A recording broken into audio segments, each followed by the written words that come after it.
परमेश्वर का पवित्र वचन मुझे सही राह दिखाता है और परमेश्वर का प्यार के बारे में बताता है।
शैतान से अब तू बचा ले मुझे, घूमे वो शेर तरह।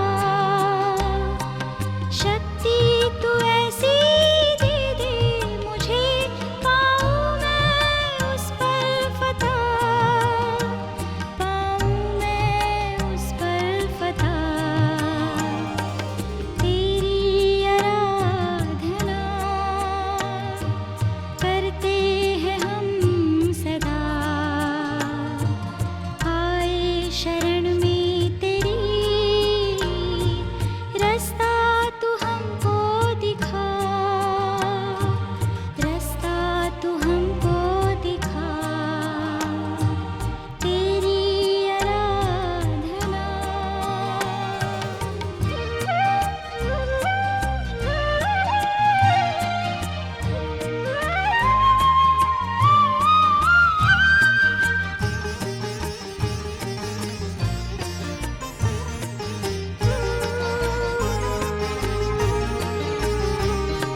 चाहत है मेरी तू दिल में बसे, भर दे सब खाली जगह। ऐसा ही मैं जीवन जीऊं, बन जाऊं तेरी तरह, बन जाऊं तेरी तरह। तेरी आराधना करते हैं हम सदा, आए शरण में तेरी। रास्ता तू हमको दिखा, रास्ता तू हमको दिखा। तेरी आराधना। भाई और बहनों, परमेश्वर भला है, उसकी दया हमेशा से ही उसके लोगों के साथ बनी हुई है। हम परमेश्वर का धन्यवाद करते हैं कि परमेश्वर ने सचमुच हमसे प्यार किया है और उस प्यार का सबूत ये दिया है कि हम उसके वचन को सीख सकते हैं। सचमुच हम जिस भागदौड़ की जिंदगी में चल रहे हैं, जो जीवन हम व्यतीत कर रहे हैं, जिस व्यवस्था का जीवन हम व्यतीत करते हैं स्वर्ग, उसमें हमारे लिए, परमेश्वर के लिए समय निकालना बहुत ही कठिन महसूस होता है। लेकिन ये सच है कि हमारे लिए प्रभु ने ये इंतज़ाम किया और ये समय दिया कि हम प्रभु में उसको जान सकें। हम देखेंगे कि प्रभु में हम अपना जीवन कैसे व्यतीत कर सकते हैं। प्रभु यीशु मसीह ने इंसान को प्रभु के साथ मिलाने के लिए अपना जीवन इस धरती पर व्यतीत किया। प्रभु यीशु मसीह ने, हमारे को समझने की जरूरत है दोस्तों कि प्रभु यीशु मसीह ने हमारे को मुक्ति दिलाने के लिए कैसे कैसे उपाय किए। जब हम बात करते हैं शरा की, तो हम जानते हैं कि मूसा ने बाइबल की पहली 5 किताबें लिखी और उस समय जो शरा थी उसके अनुसार यदि हम व्यवस्था विवरण में देखें, 24 अध्याय में लिखा है, पुत्र के कारण पिता ना मार डाला जाए और ना पिता के कारण पुत्र मार डाला जाए। जिसने पाप किया हो वही उस पाप के कारण मार डाला जाए। बिल्कुल स्पष्ट शब्दों में लिखा है कि जो पाप करता है उसका प्रतिफल उसी को ही मिले। भाई और बहनों, ये प्रभु यीशु मसीह ने ही हमारी खातिर ये रास्ता खोला कि जो अपराध हम करते हैं उसके कारण हम पर दोष की सजा ना हो, दोष ना लगाया जाए। आइए हम वचन में से ही हिजकिय्याह की किताब में देखें, जहां प्रभु का वाणी हमारे तक पहुंचती है और कहती है कि जो प्राणी पाप करे वही मरेगा, ना तो पुत्र पिता के अधर्म का भार उठाएगा और ना पिता पुत्र का। धर्मी को अपने ही धर्म का फल और दुष्ट को अपनी ही दुष्टता का फल मिलेगा। ये शरा का फैसला है, ये निर्णय है मूसा की शरीयत का। ये निर्णय है उस समय का जब परमेश्वर ने खुद इंसान के साथ बात की। भाग्य अदन में परमेश्वर ने आदम और हवा की रचना की। यकीन जानिए, परमेश्वर ने आदम को और हवा को अपने हाथ से रचा, आदम को अपने स्वरूप में रचा और आदम के अंदर कोई भी त्रुटि ना थी। आदम को संपूर्ण बनाया गया। वक्त बीतता गया, सुबह शाम परमेश्वर आदम से बात करता था। आदम को परमेश्वर बताता था कि आदम ने क्या करना है। आदम ने बागी अदन में खुशहाली का जीवन व्यतीत करना था। लेकिन शैतान, जो कि इस ताक में था कि परमेश्वर ने आदम को अपने स्वरूप पर बनाया, जो ईर्ष्या से भरा हुआ था और जो चाहता था कि किस तरह मैं आदम को, उस रचना को, परमेश्वर की उस रचना को नष्ट करूं जिससे वो बहुत प्यार करता है, वो इस ताक में था कि कब वो आदम को गुमराह करे। शैतान ने देखा कि आदम और हवा मिलकर काम करते हैं। शैतान ने देखा कि आदम हवा की हर बात मानता है। आदम हवा को बहुत प्यार करता है। जैसे परमेश्वर आदम को प्यार करता था, वैसे ही आदम भी हवा से प्यार करता था। शैतान ने हवा को वरगलाया, गुमराह किया। और जब आदम ने हवा को देखा और हवा वो फल लेके आई आदम के लिए, तो आदम ने वो फल खाया। उसके बाद जब परमेश्वर बागी अदन में आया, तो परमेश्वर ने आदम से पूछा कि आए आदम, तू कहां है? परमेश्वर जानता था कि आदम और हवा क्या कर चुके हैं, लेकिन फिर भी परमेश्वर ने आदम से और हवा से पूछा कि तुम कहाँ हो। आदम ने जवाब दिया कि हे प्रभु, हम तेरे से छुप रहे हैं क्योंकि हम नंगे नग्न अवस्था में। परमेश्वर ने पूछा, है आदम, तुझे किसने कह दिया कि तू नंगा है? क्या तूने ये फल खा लिया कि जो खाने के लिए मैंने मना किया था? आदम ने कहा कि प्रभु, ये औरत जो तूने मेरे लिए बनाई है उसने दिया और मैंने खा लिया। जब हवा से पूछा गया तो हवा ने कहा कि ये सांप, ये शैतान, ये सांप जिसे तूने बनाया उसने दिया और मैंने खाया। उस कारण धरती पर पाप बढ़ा और श्रापित हुई। भाइयों और बहनों, फिर मौत की सजा लागू हुई, फिर मौत इस दुनिया में आई। और वचन कहता है कि किसी के पाप के कारण कोई भी सजा नहीं ले सकता। सबको अपने पाप का हिसाब खुद देना पड़ेगा, उसका अंजाम खुद भुगतना पड़ेगा। साफ लिखा है, जो प्राणी पाप करे वही मरेगा। वचन में लिखा, पाप की मजदूरी मौत है, लेकिन प्रभु यीशु मसीह के द्वारा अनंत जीवन हमारे लिए ठहराया गया। पाप की मजदूरी तो मौत है, और जो पाप करता है उसका भुगतान भी उसी को ही करना पड़ेगा। जब हम यूहन्ना रसूल की अंजील पहला अध्याय देखते हैं तो हम पाते हैं कि प्रभु यीशु मसीह इस दुनिया में आए।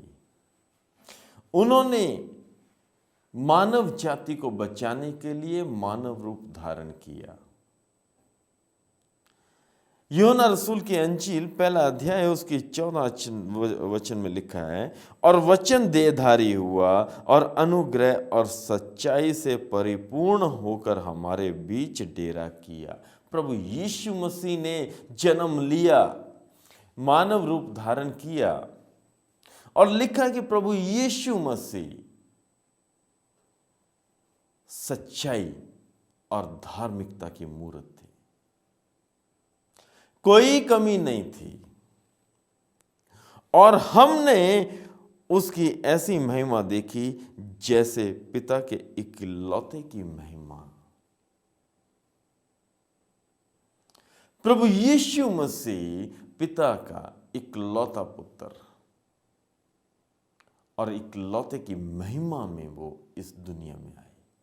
उन्होंने इंसानी रूप लिया, लेकिन अपने चरित्र को बदलने नहीं दिया। उसमें उनके चरित्र में कोई भी परिवर्तन नहीं आया।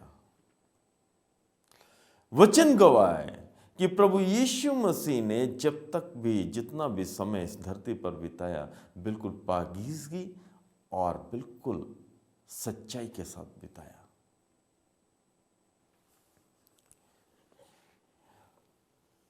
रोमियो 5 अध्याय में यदि हम देखें तो 18 आयत में लिखा है, इसलिए जैसा एक अपराध सब मनुष्यों को दंड की आज्ञा का कारण हुआ, वैसे ही एक धर्म का काम सभी मनुष्यों के लिए जीवन के नियमित धर्मी ठहराए जाने का कारण हुआ। यानी कि पौलुस रसूल हमें बता रहे हैं कि आदम के कारण इस धरती पे पाप आया, और सभी, पूरी मानव जाति, सभी लोग पाप के बंधन में बंध गए,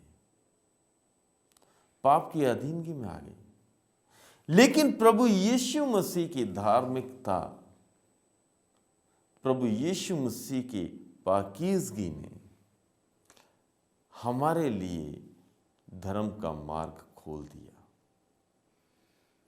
हमारे लिए नाजात का मार्ग खोल दिया, हमारे लिए मुक्ति का द्वार खोल दिया। इसका कारण क्या है? अक्सर हम बात करते हैं प्रभु यीशु मसीह इस दुनिया में आए। क्या प्रभु यीशु मसीह का आना जरूरी था? यदि परमेश्वर चाहता तो जब आदम ने पाप किया था तो परमेश्वर आदम को नष्ट करके, हवा को नष्ट करके नए तरीके से आदम की रचना कर सकता था, नया आदम तैयार कर सकता था। लेकिन परमेश्वर ने नहीं किया। परमेश्वर चाहता तो आदम से हुक्म मनवा सकता था। परमेश्वर चाहता तो जब शैतान ने स्वर्ग में बगावत की, शैतान और उसके दूतों को वहीं नष्ट कर सकता था। लेकिन परमेश्वर ने नहीं किया। इसका क्या कारण था? यदि लूसीफर और उसके दूत और उसके सहयोगी वहां नष्ट कर दिए जाते तो स्वर्ग में भाई और बहनों जो दूसरे दूतगण हैं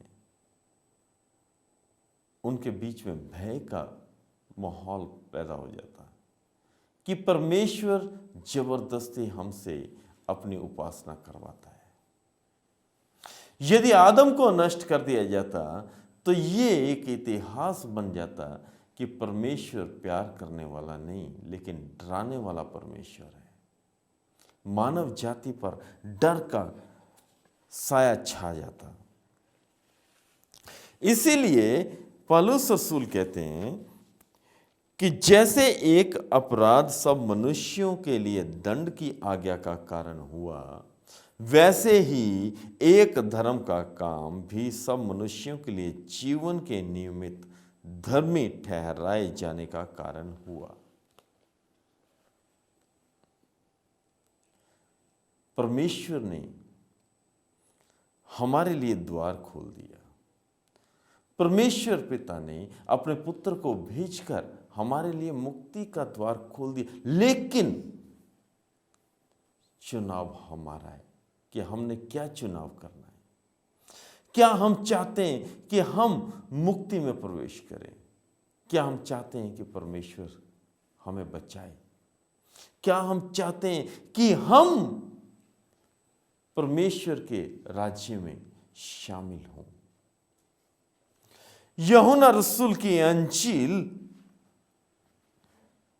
उसका 3 अध्याय 16 आयत में लिखा है कि परमेश्वर ने जगत से ऐसा प्रेम किया कि उसने अपना इकलौता पुत्र दे दिया ताकि जो कोई उस पर विश्वास करे वही अनंत जीवन पाए। क्यों ये शब्द लिखे गए?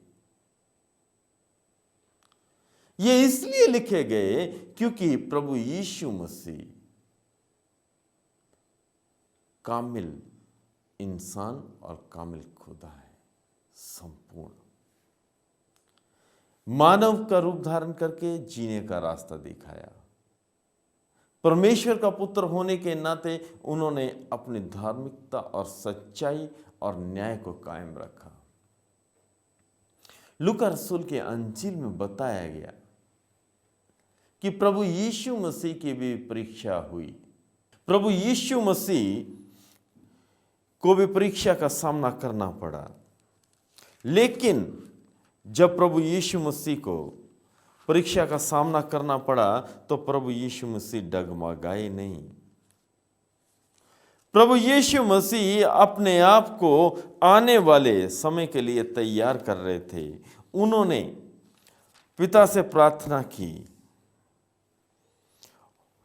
प्रभु यीशु मसीह ने पिता से बेनती की कि मुझे ऐसा बल दे कि मैं आने वाले समय का सामना कर सकूं। हम जानते हैं कि प्रभु यीशु मसीह ने 40 दिन तक रोजा रख के आत्मिक मजबूती के लिए प्रार्थना की। और शैतान ने जब देखा कि प्रभु यीशु मसीह शारीरिक रूप से कमजोर हो चुके हैं तो प्रभु यीशु मसीह के पास आया उनकी परख करने के लिए, उनकी परीक्षा लेने के लिए। लेकिन जब प्रभु यीशु मसीह उस परीक्षा में पूर्ण उतरे। प्रभु यीशु मसीह को उसने कहा कि यदि तू खुदा का पुत्र है तो क्यों भूखा है? इन पत्थरों को क्या रोटी बन जाए? तो अपनी भूख को मिटा। प्रभु यीशु मसीह ने कहा कि इंसान केवल रोटी से ही नहीं बल्कि परमेश्वर के हर उस वचन से जीवित रहता है जो परमेश्वर के मुख से निकले।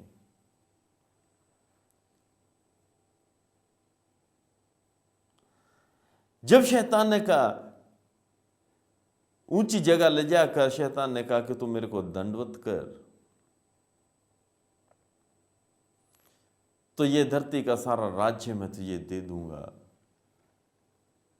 तो प्रभु यीशु मसीह ने कहा कि वचन में लिखा है कि स्वर्ग और धरती पर कोई ऐसा नाम नहीं परमेश्वर के अलावा जिसको मैं दंडवत करूं।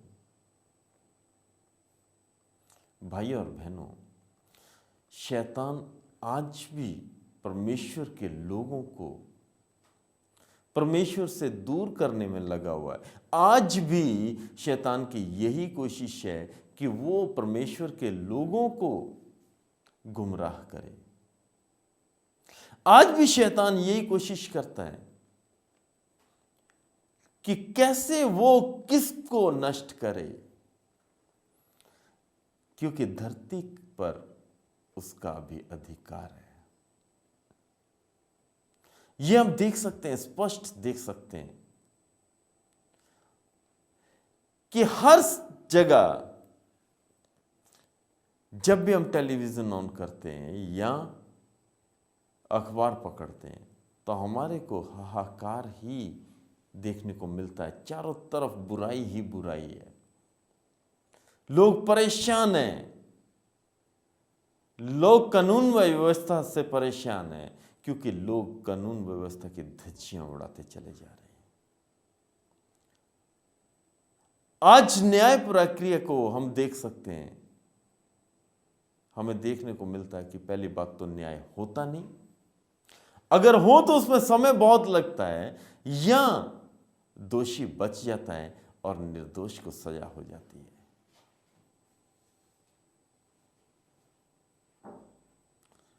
परमेश्वर के वचन में लिखा है कि पुत्र की जगह पिता सजा नहीं ले सकता और पिता की जगह पुत्र को प्रतिफल नहीं मिल सकता।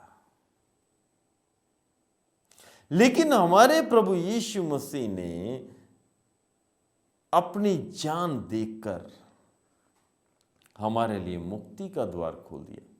प्रभु यीशु मसीह ने कोई ऐसा काम नहीं किया था कि जिसके लिए उन्हें सजा का हुक्म होता है। प्रभु यीशु मसीह ने कोई ऐसा काम नहीं किया था कि जिसके कारण उन्हें कोई उन पर उंगली भी उठा पाता। लेकिन प्रभु यीशु मसीह ने हमारे अपराधों को अपने ऊपर ले लिया ताकि हम बचाए जाएं। प्रभु ने हम पर अनुग्रह किया। अक्सर हम ये बात कहते हैं कि तेरा अनुग्रह ही मेरे लिए काफी है। ठीक है भाई और बहनों, प्रभु का अनुग्रह इतना ज्यादा है हम पर कि हम कभी भी वक्त रहते प्रभु की तरफ मुड़ सकते हैं। जब हम समझते हैं कि हमें प्रभु की ओर मुड़ना चाहिए, जब हम मान लेते हैं कि हमने गुनाह किया है, जब हम समझ जाते हैं कि जो काम हम कर रहे हैं वो हमें नहीं करना चाहिए, तो हमें उसी वक्त प्रभु की ओर मुड़ जाना चाहिए। समझते ही प्रभु की ओर मुड़ जाना चाहिए। वचन हमारे पास पहुंचते ही हमें निर्णय ले लेना चाहिए कि हमें क्या करना है। फिर परमेश्वर का वायदा है कि चाहे तुम्हारे पाप, चाहे तुम्हारे अपराध कितने भी घिनौने क्यों ना हो, मैं उन्हें माफ करूंगा।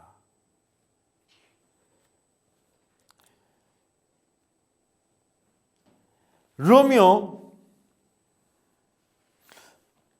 10 अध्याय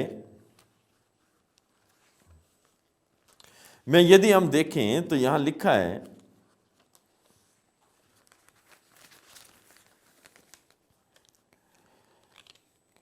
कि उनके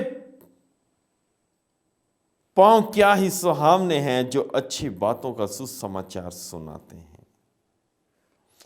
क्योंकि हर एक विश्वास करने वाले के लिए धार्मिकता के नियमित मसीह व्यवस्था का अंत है। सुसमाचार हम सुनते हैं, सुसमाचार कहता है कि परमेश्वर ने जगत से इतना प्यार किया कि उसने अपना इकलौता पुत्र दे दिया। हमारा अंतिम पड़ाव प्रभु यीशु मसीह पर आकर ही टिकता है। यदि हम प्रभु यीशु मसीह पर विश्वास करेंगे भाइयों और बहनों, तो हमारे लिए मुक्ति का द्वार खुल जाएगा। यदि हम प्रभु यीशु मसीह के जैसा जीवन व्यतीत करेंगे तो हम बचाए जाएंगे। ये वचन का निर्णय इस अंतिम समय में रहते हुए हमारे साथ बहुत सी परेशानियां हैं, हमारे जीवन में बहुत उतार चढ़ाव है। हम हमेशा परेशानियों से घिरे रहते हैं, लेकिन यदि हम पिता परमेश्वर पर विश्वास करते हैं, प्रभु यीशु मसीह पर विश्वास करते हैं, तो हमारा कुछ भी नुकसान नहीं हो सकता। हम प्रभु यीशु मसीह में आगे बढ़ सकते हैं, प्रभु यीशु मसीह से वो शक्ति प्राप्त कर सकते हैं जिससे हम प्रभु यीशु मसीह की तरह हर परेशानी का सामना कर सकें। आज चुनाव आपका है। आप किसे चुनना चाहते हैं, प्रभु यीशु मसीह को या शैतान के चुंगल में ही फंसे रहना चाहते हैं? निर्णय आप लीजिए। प्रभु आपको आशीष दे। अब प्रार्थना करें। पिताजी, धन्यवाद देते हैं इस अच्छे वचन के लिए और आपके इंतजाम के लिए जो आपने हमारे लिए किया और मुक्ति का द्वार खोल दिया। धन्यवाद देते हैं कि आप हमें दोषी नहीं ठहराते बल्कि हमें अपने साथ मिलाना चाहते हैं। बेनती करते हैं हम पे अपना अनुग्रह बनाए रखिए ताकि हम बचाए जा सकें। यीशु मसीह के नाम से मांगते हैं।